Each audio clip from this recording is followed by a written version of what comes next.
music. அப்பவும் இப்பவும் எப்பவும் சென்னை அதிரடி கலெக்ஷன் சரவெடி செலிப்ரேஷன். தங்கம் விலை தாறுமாறாக உயர்ந்து வரும் நிலையில் ஒவ்வொரு நாளும் அது புதிய உச்சத்தை தொட்டு வருகிறது. இதற்கிடையே தங்கம் விலை குறைய வாய்ப்பே இல்லை என கூறியுள்ள ஆனந்த் சீனிவாசன், அடுத்த 6 மாதங்களில் தங்கம் விலை இன்னும் எந்த அளவுக்கு உயரும் என்பது குறித்து சில முக்கிய கருத்துக்களை கூறியிருக்கிறார். தங்கம் விலை எங்கோ புது உச்சத்திற்கு போய்விட்ட நிலையில் அதை வாங்க முடியாமல் பொதுமக்கள் பெரும் சிரமத்தை எதிர்கொண்டுள்ளனர். இதற்கிடையே தங்கம் விலை இன்னமும் கூட உயரவே போகிறது என்று சொல்லி இடியை இறக்கி உள்ளார் ஆனந்த் சீனிவாசன். அடுத்த 6 மாதங்களில் தங்கம் விலை மேலும் உயரவே வாய்ப்பு அதிகம் என சொல்லியிருக்கிறார். இது தொடர்பாக அவர் தனது யூடியூப் பக்கத்தில், கடந்த வாரம் அமெரிக்க மத்திய வங்கி 0.5% வட்டி குறைப்பை செய்யும் என பலரும் எதிர்பார்த்த நிலையில் அது 0.25% மட்டுமே வட்டியை குறைத்திருக்கிறது. அதனால் இந்த ஏமாற்றத்தால் ஒரே ஒரு நாள் மட்டும் தங்கம் விலை சரிந்தது. அதன் பிறகு மீண்டும் தங்கம் விலை அதிகரிக்க ஆரம்பித்துவிட்டது. நேற்று 22 கேரட் தங்கம் 10,500 ரூபாயை தாண்டிவிட்டது. இன்னும் தங்கம் விலை உயரவே வாய்ப்பு இருக்கிறது. நமக்கு தங்கம் விலையை பார்த்தாலே வாயெல்லாம் பல்லாகிவிடும். அவ்வளவு தூரம் மகிழ்ச்சி தரும் வகையில் தங்கம் விலை உயர்ந்துள்ளது என கூறியிருக்கிறார். அதாவது ஆனந்த் சீனிவாசன் கடந்த சில ஆண்டுகளாகவே தங்கத்தை வாங்க சொல்லி தொடர்ந்து சொல்லிக் கொண்டிருக்கிறார். நமது நாட்டில் ஏழை மற்றும் மிடில் கிளாஸ் மக்களுக்கு ஆபத்தான காலங்களில் தங்கமே உதவும் என்பதால் அதை வாங்க வேண்டும் என சொல்லி தொடர்ந்து வலியுறுத்தி வருகிறார். தான் சொன்னதை கேட்டு முன்பே தங்கம் வாங்கியவர்களுக்கு நல்ல லக் என்பதை குறிப்பிடும் வகையிலேயே அவர் இந்த கருத்துக்களை கூறியிருக்கிறார். தொடர்ந்து பேசிய அவர், இந்தியாவில் உள்ள நகை கடைகளில் கிராம் அளவில் பார்த்தால் தங்கம் விற்பனை சரிந்துள்ளது. ஆனால் தங்கம் விலை உயர்ந்திருக்கிறது.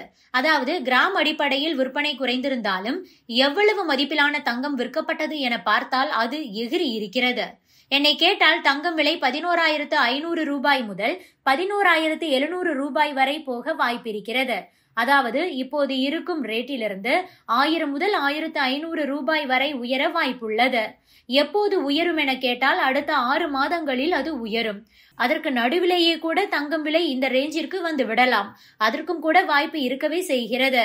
அமெரிக்க மத்திய வங்கி தனது வட்டி விகிதத்தை 2 முறை 0.25% வட்டியை குறைக்கும்.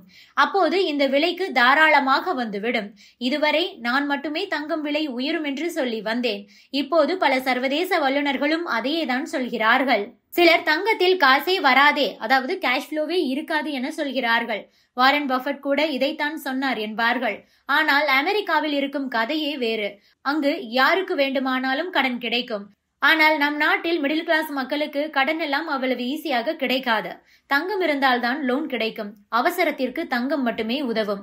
இதனால் தான் சொல்கிறேன், மிடில் கிளாஸ் மக்களுக்கும் ஏழை மக்களுக்கும் தங்கம் தான் சிறந்த சேமிப்பு கருவியாக இருக்கிறது. தங்கம் விலை கடந்த 1 வருடத்தில் மட்டும் கிட்டத்தட்ட 50% லாபத்தை கொடுத்துள்ளது. கடந்த 10 ஆண்டுகளில் மட்டும் 4 மடங்கு உயர்ந்துவிட்டது. இங்கிருந்து இறங்கினாலும் பிரச்சனை இல்லை, அதற்காக நான் இறங்கும் என சொல்கிறேன் என அர்த்தம் கிடையாது. தங்கம் விலை குறைய வாய்ப்பு ரொம்பவே குறைவு. பெரிய சம்பவம் நடந்தாலும் கூட தங்கம் விலை அதிகபட்சம் 9,500 ரூபாய்க்கு மட்டுமே போகும். ஆனால் இது இப்போதைக்கு வராது. தங்கம் விலை உயரவே வாய்ப்பு இருக்கிறதே தவிர குறைய வாய்ப்பே கிடையாது என கூறியிருக்கிறார் Anand Srinivasan. Subscribe to One India and never miss an update.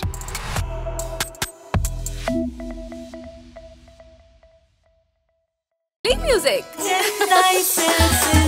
அப்பவும் இப்பவும் எப்பவும் சென்னை அதிரடி கலெக்ஷன் சரவெடி செலிப்ரேஷன்.